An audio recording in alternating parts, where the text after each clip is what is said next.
Los Angeles police officers talked among themselves outside Crenshaw Christian Center as outgoing Police Chief Willie Williams and 2 police commission members slipped into a side door.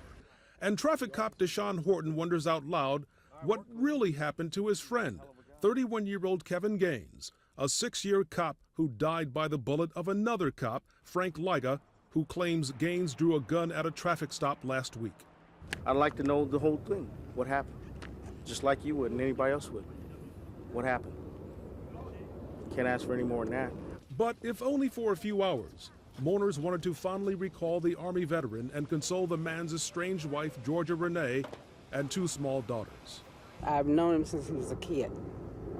This is tough. Him and my kids came up together. From what I gathered, he's a good officer. I trained him. He seemed like a good probationer, for the most part. He seemed like a good candidate to become a police officer.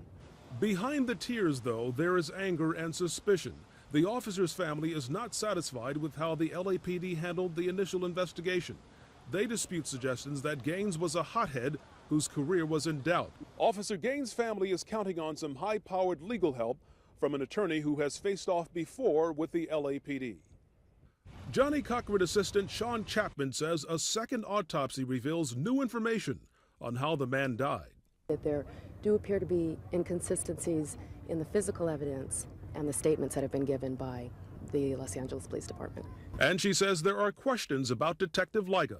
A case in which he testified very recently and apparently used racial slurs against African-American defendant. What family members are most pleased about is the show of uniforms at Gaines' funeral, even though top brass refused a full honors ceremony for Gaines, who was declared off-duty when killed.